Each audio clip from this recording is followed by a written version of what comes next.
Markets erase early gains to trade marginally lower. IT companies, however, buck the trend. But shares of oil marketing companies declined over 2.5% each after crude prices rose to its highest levels in 2 years. GAIL and ONGC are among the top Nifty gainers. And a healthy product mix is expected to help Cipla perform better than its peers in the second quarter. And HDFC Standard Life's 8,700 crore IPO opens for subscription today. These are the top headlines. I'm Agam Vakil. Up next is Hot Money with Darshan Mehta. Hey, thanks Agam. Thanks for that. Hello and welcome to Hot Money on Bloomberg Quint Live, India's first digital live streaming business news service. This is a show which gets you a complete wrap of all the stocks that are buzzing in trade. I'm Darshan Mehta. Joining us on the show today is Umesh Mehta of Samco Securities, independent market expert Dharmesh Khan, and Yogesh Mehta of Motilal Oswal Securities. Today on Hot Money, we will discuss the following stocks: Indian Bank, Piramal Enterprises, Cipla, Bharat Forge and Titan. Okay, let's start with the first stock, and that is Indian Bank. The numbers came out yesterday. The counter was up almost at 10% in trade. It managed to cool down today. It's down by 3%. Numbers were strong. Asset quality managed to improve, but is this something that could make returns for investors going ahead, or is this just a one-off? We'll ask our guest. Yogesh, I'll start with you. Any view on Indian Bank? Do you think that this was a one-off or has this PSU Bank, have they topped out, or will these results continue to perform now? Darshan, see, Indian Bank has per se, it's one of the not typical PSU bank per se in the sector, but the performance for the bank is always good, and we have seen a good profitability over provisions number also. The Q2 number which had come yesterday, that has also shown strong traction about that. And not only the PET number, but for the first list of RBI, they have provided the provision. For the second list also, they are ready for that. About 135 crores, they've already provided. 120 crores, two tranches will be in third and fourth quarters. And book value thus goes to 356 to 360 rupees. So at current prices, it will be FY19 based one-time price to book. And asset quality is getting stabilized further in this quarter. So this all shows that yes, this bank is poised for a growth from here in next, say, 6 to 9 months. And we can see a good run-up from here.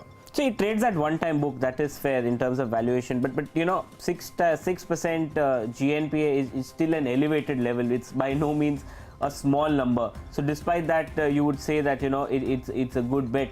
Yes, despite that, because if you compare with PNB or a BOB, or even if you compare the tier 2 category in other than UCO Bank and all, not comparable, but then all are quoting at Union Bank and all are about 10 percentage point. This is compared with 6% is very much secured enough, and growth rate is also good. Provision have gone up to PCR ratio is at 65% right now, including the write-offs, and management is confident enough to raise it up to 69% over FY19. Dharmesh, do you agree in terms of Indian Bank? Do you think that at this level it makes a good bet? Yeah, definitely. See, look at Indian Bank, it's like an outlier in the public sector space if you see.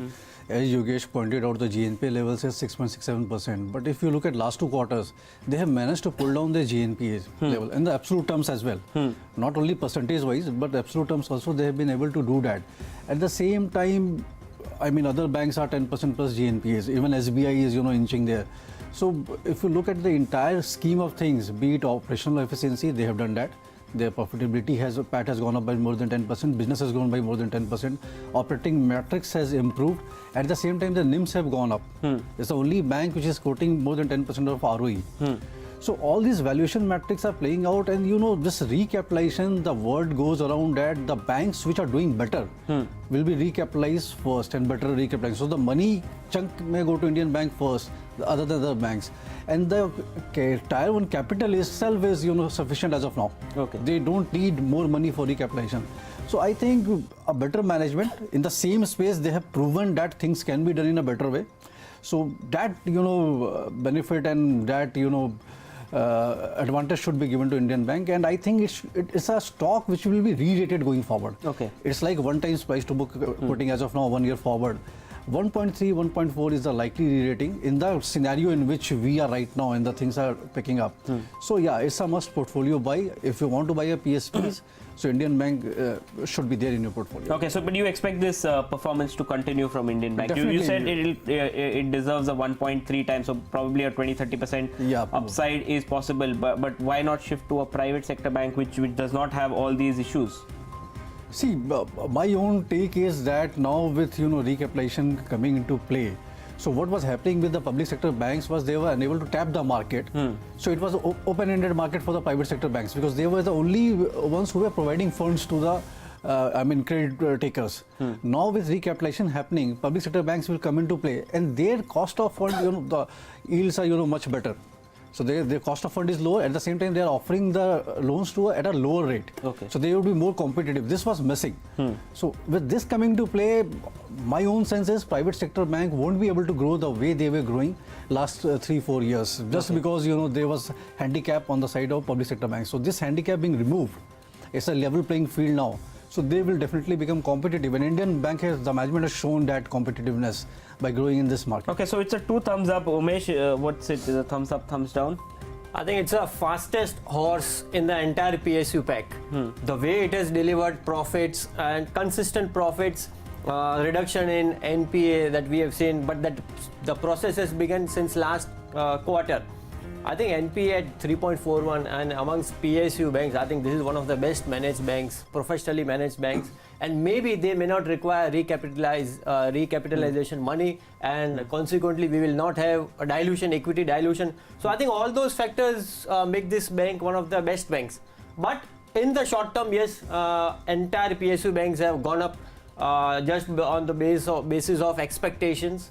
Yeah, let the sector cool down, and even this bank will correct. But I think the best way to play the PSU banking pack is through Indian Bank. Indian Bank. But you think one time price to book is fair for Indian Bank? It's fair once you adjust, because other banks are available at 0.75, 0.6. But when you adjust to the NPAs, at that time I think then this bank is at par in terms of valuation. And when valuation is at par, obviously this bank is better because ROE and all those things are managed efficiently. Still they are delivering profits, whereas all other PSU banks have gone into red. So to that extent, I think this is much better bank, and this bank will be the fastest in terms of wealth creation for investors' point of view. Okay, so it's a consensus thumbs up for Indian Bank by all the 3 guests. But Umesh does believe that there should be some time to cool off, and then probably you can invest. But it's a consensus thumbs up for Indian Bank at this point of time. Let's move on to our next stock, and that is Piramal Enterprises. The numbers were pretty strong.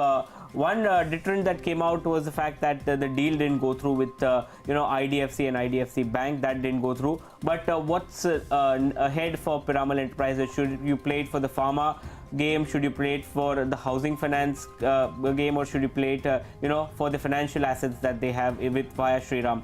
What should one do with Shriram? I'll start with you, Umesh. Piramal Enterprises. I think Piramal Enterprises is the best growth-oriented stock in order to play this bull market.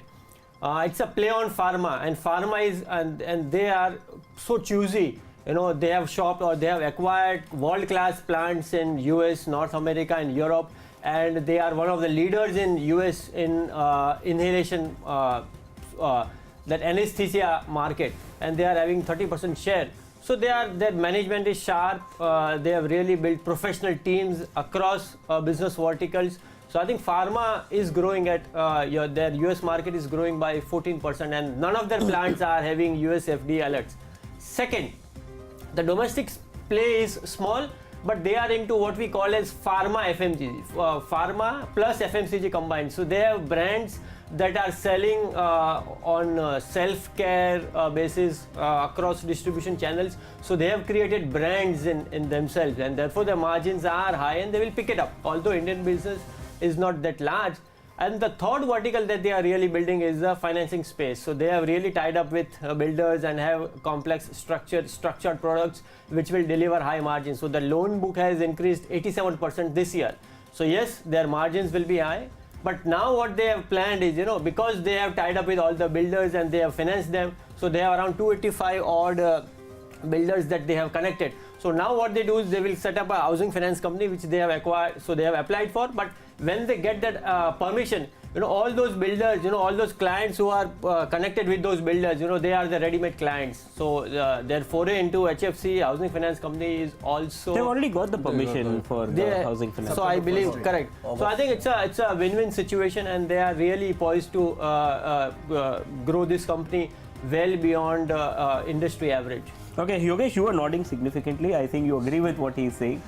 Yeah, of course, but we are betting more on a housing finance since they have got this license in September first week. So this will give advantage to them in not in terms of only lending to the end customer, but they are into lending to the developers as well. So their own property on the PIEL which is developing there, they don't have to search for the new things. Correct. And the customers will have an in-house, and they will have end-to-end solution from develop to a loan disbursement as well. Now this is the only company. This is a company, one of the pioneer in India which has got 25% plus kind of a CAGR on the book value accretion, and as well as they've got a good experience as well. So ROE is also about 20% plus kind of they've maintained in last so many years, and delivered wealth creation in real terms for the investors. So this housing finance right now they are looking at 15,000 crore odd book value in next 2 to 3 years, and all the license and everything is in place. So we believe that yes, it is poised for a good re-rating from here on. Not only housing finance, in Shriram Investment they've got a 500 rupees per share kind of SOTP. Pharma business, if we evaluate it 14 times EV to EBITDA, and maybe IT would be at a similar valuation, then SOTP should be around 3,250-60. But on the best case, bull case scenario, it can go further higher, from 20% further higher from here. Okay, so 2 thumbs up for Piramal Enterprises. Thumbs up, thumbs down. So thumbs up. Okay, Yeah. why? And just you have to buy the stock for the management itself. Okay. I am super bullish on the pedigree and the quality of management which has been there. As Yogesh pointed out, 25% CAGR in book value over a period of 25 years. So one of the very few companies which has been able to do this. At the same time, their foray into the financial segment has been stupendous. The loan book growth has been growing very fast, from around 2 to 500 crores to 33,000 plus crores of AUM right now they are having, and this HFC license now makes it a full foray into the real estate segment. Earlier they were providing finance to the real estate developers. Now they can go to the clients as well. So what they are doing is they are providing finances to the buyers of the same developer. Yes. So end to end, the entire business is in place, and of late, financial arms is gaining traction over the pharma space. So now almost 50-50 the ratio is, there's no top line, bottom line. And this, I think, the way the financial segment is growing in India with NBFC space and the low cost housing things picking up. So this will be the largest contributor to the entire PEL portfolio. So I am expecting in next 3 years time frame, financial will be 80% of the top and bottom line. Okay. And the growth is stupendous. The ROEs in financial as well is 25% plus. Okay. So 30% kind of a CAGR on the book value will continue to be there. It will be expensive. Even on this base, you believe? Yeah, Even on this a base. growing Yeah, because base. you are just starting up. Okay. The financial arm is just picking up, and book value will be expensive 3 times, 3.5 times. But this is the run rate. It's a must portfolio buy to my mind. Okay, you And to add to one point, on 25,000 crore loan book that they are currently on given to the builders, 0.4 is the GNPA. Okay. Just imagine, 0.4. Correct. 0.4. Being into highly risky Correct. business. So I think that is how they Commendable. really professionally manage this company. So, okay, that's the view that's coming in on Piramal Enterprises. It's a consensus, double thumbs up, I can say, for Piramal Enterprises, be it short term or long term. It's a portfolio stock that you have to buy. The next stock is Cipla. The earnings are today. Most of the pharma companies that have come out with numbers which have not actually disappointed. Now, Cipla has a large chunk of domestic business, and what we've seen with the other pharma companies is that their domestic growth has been rather stronger. So can Cipla outperform the other pharma companies? No doubt, at a valuation wise, it's trading at a much expensive valuation than a Sun or a Dr. Reddy or a Lupin. But should that be a deterrent for buying Cipla? Let's ask our guest. Dharmesh, I'll start with you. Cipla, any view? I think all the positives has already been discounted into the stock price. They are the largest player in the domestic formulation market, which constitutes around 36% of the entire top line. So that has been given to the stock, because in pharma space there were only two stocks left, Aurobindo and Cipla. So if somebody has to, because they are funds which have to allocate money, so they have no choice. And that liquidity has driven the stock price, to my mind. That is the reason why you have seen a stupendous rally in Cipla. Otherwise, the company will be growing at the pace of 10-12% on the top line, and early teens kind of an ROEs in the business. So at 32 times PE multiple on a trailing basis, I think it's expensive. It's expensive. So time to take profits from. What about you, Umesh? Is it expensive? It's obviously. So I think trailing is 48 times PE multiple, but more than that, I think Cipla is a domestic play, and they really missed out their international, the North American market. In India, they are having their sales is around at 38%.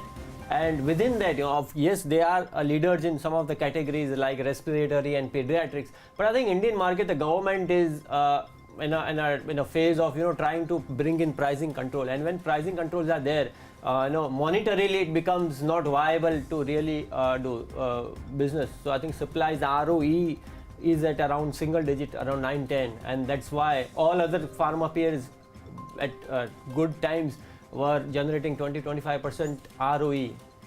So going forward, so now they said that now we are laying foundation for US market, and they have filed 32 ANDA applications and blah blah, all those things.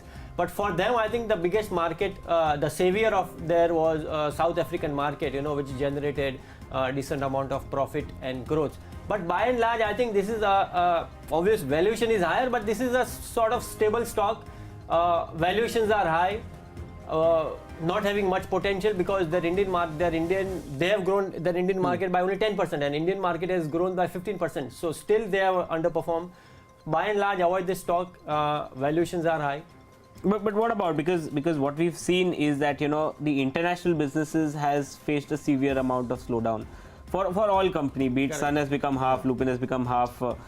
Dr. Reddy has become half. I'm talking price wise, and in terms of business also they have substantial. So why not Cipla? Because I think now the theme is why not play the domestic. Correct. So Cipla has not learned, and for them international is a very small chunk, so the base is small, so they can grow there. Correct. So now Sun Pharma, Lupin, they have all learned the hard way, right? So now they are ready to capture the growth, and obviously US is a big market, and that will continue. Cipla has no learning, so now they are getting ready, and they will also face hurdles. So I think those companies are ready now to capture the international opportunity that US offers, and Cipla to that extent will have a back foot. Yeah, you want to say something? Yeah, what I want to know is, like, internationally, you want because Cipla would be gaining traction in international market. That is what you mean to say? No. I'm saying when international markets in US are facing a severe slowdown, there is significant amount of generics that is coming in. Wouldn't Cipla benefit, because it is not that much of an exposure there currently, so that that would shield them from that? That's what I was asking. See, what Cipla was doing was gaining traction in the Indian domestic formulation market, and that is what was reflected in numbers. International scenario anyways is bleak. If stalwarts like Sun and others are Lupin, likes of them, if they are unable to gain attraction, how come a newcomer who is already weak in that foray? They have been into business for a long time, right? Okay. So they have tried that market, but they have been unable to gain traction out there. So my take is, if any opportunity comes, it will first go to the all frontliners, then it will trickle down to the likes of Cipla. Okay. So that will remain weak, that segment. And domestic market is also under, as Umesh said, price pressures and all will continue. So that way there's a disconnect between the valuation at which it is trading and the valuation which should be there. Okay, so will this be the third stock where you have a consensus view? Expensive, buy, sell, what do you recommend? Yes, Darshan, it is expensive indeed, and the growth rate is like top line numbers are growing by 14% FY17 or 18, and margins are about 10% PAT margin, and EBITDA is 17-18%. I feel ANDA they have done 30-32 in last year financial year, and this year will be 25 odd. But Invagen and all is a US, it is 450 to 460 billion. And R&D expenses also up to 6 to 7% kind of a range. So on the valuation front itself, on the ROE grounds and other stuff, so if you evaluate this company, then certainly we feel that certainly it is very expensive in terms of a growth oriented stock which should be there in a portfolio. So unless and until any major trigger comes out in a way to it, on the growth way, then and then only we can consider that. Otherwise, it is very expensive on 30-32 times. Okay, so anything else in the pharma space that you would switch to if let's say an investor is holding Cipla and he wants to switch? Is there something else that looks valuably in terms of valuation looks fine or better than Cipla? Definitely on if we want to switch within the sector, then yes, Aurobindo Pharma is a rightly placed candidate for that story to be played on. And on the mid-cap front, if you want to play, then Granules would be the one which can be played out on that front. Okay, so it's a consensus view that's coming in on Cipla at this point of time. All our three guests do believe that it is expensive in terms of valuation. Before we move on, here's a quick recap of all the guest view on the stocks that we've covered till now.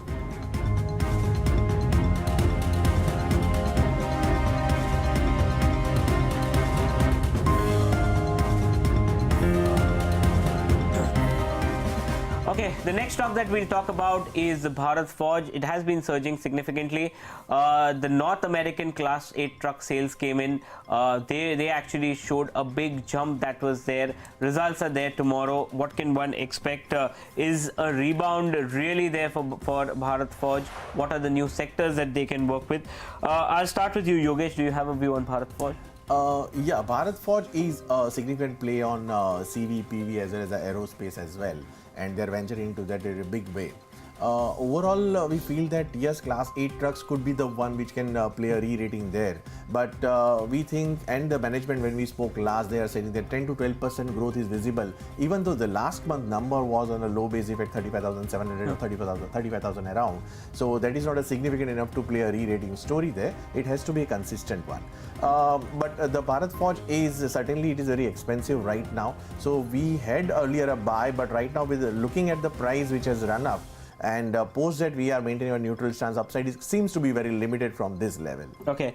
Umesh, 32 times FY19 earnings, is it expensive? Agree, extremely, and trailing is 54. Yeah. I think Bharat Forge is a typical cyclical play, and these are not the times to really enter into this stock, because the heavy commercial vehicle both in India and US and Europe for that matter just grow by around 3 to 4%, and the way US market has behaved, that is where they get a large chunk of their export revenues, is typical cyclical, and so US is having best of the time, and therefore the growth. But times will change, and these are the times when one should get out of the stock rather than getting in, because when the cycle turns, the reduction in profit will be far higher. So at 54 times, I think it's too expensive to give a commoditized valuation to a company like Bharat Forge. Okay, Dharmesh, will it be a consensus or you have a different view now? I have a different view, and I think Bharat Forge is again a portfolio buy. Agreed, it's a cyclical stock, but the cycle is turning in favor of Bharat Forge. If you look at what they have done, from auto to non-auto, 80% in 2007, 80% of their revenue was through auto components. Now it is now 60%, and they are reducing their dependence on auto, CV and passenger vehicles kind of a segment. Class 8 and Class 7 trucks in US has already picked up, and the economy is growing there, so that traction of 10-12% will be there. What they have done significantly is fracking of shale oil extraction. The equipment which was used for fracking purposes, they were making components out there, and that has given a big traction. Around 1.6 billion in Q1 of FY18 they have made the top line, and last year it was around 3 billion.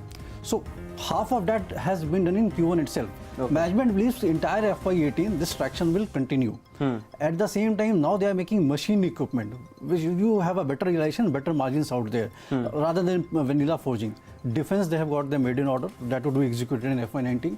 So all the segments and forays are working in favor of Bharat Forge. Capacity utilizations will be higher, and management is proactively tapping the new opportunities which are coming their way. Okay. So I think valuations do appear expensive, but 30% plus kind of a run rate on earnings for the next foreseeable 2-3 years is likely to be there, because all the geographies of Bharat Forge has been working well. So I would be a buyer in the stock, and to my mind, easily from a year's perspective, 30-40% kind of a more stock price movement should be there. Okay, so that's an extremely bullish view that's coming in from Dharmesh on Bharat Forge.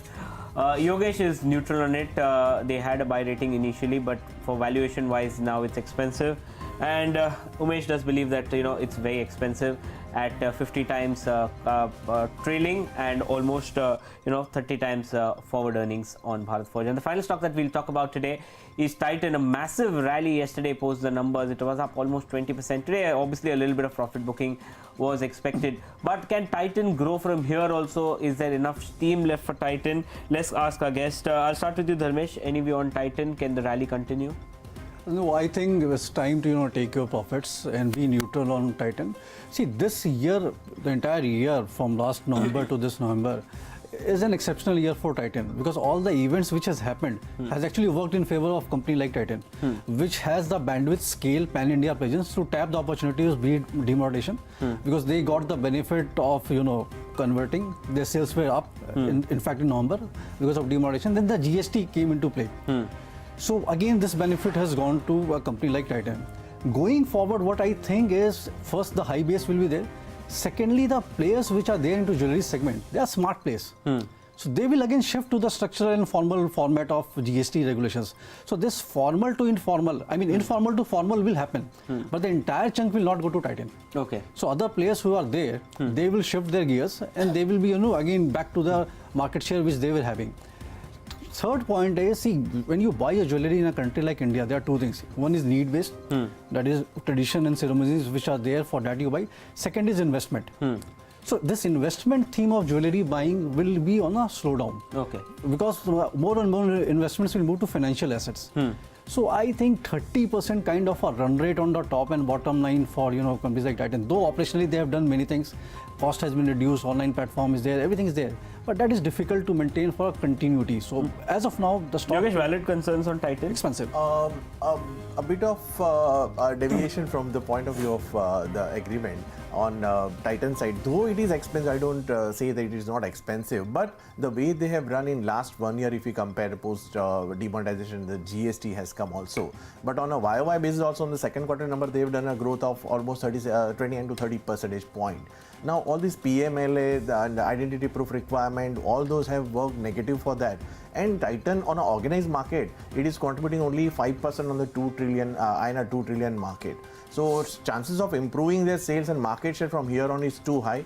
And the way management has got experience and credibility is there, we believe that yes, the jewelry segment, which has grown by 36 percentage point YOY, and the eyeglasses and all are just a little less than 10 percentage point, but jewelry will be the one which will be Umesh, finally we are running out of time. Your final word on Titan? Everything has a price to buy. Yes, underlying business model is great. They have brands and they have addressable market of 2 lakh crores, and today Titan is doing a sales of 10,000 crores in jewelry segment. So they have that ability to capture growth from unorganized to the organized play. All those things are there, but at what valuation?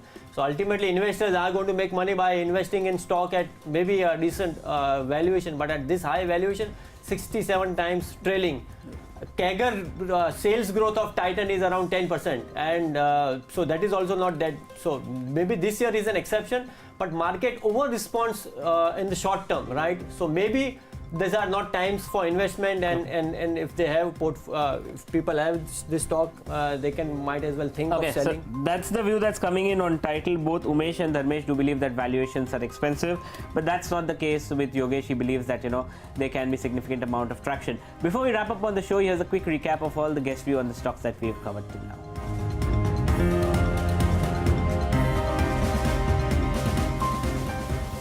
Okay, Yogesh, Umesh, Dharmesh, thank you so much for joining us on the show. With that, it's a wrap on today's Hot Money. Thanks for watching Bloomberg Quint.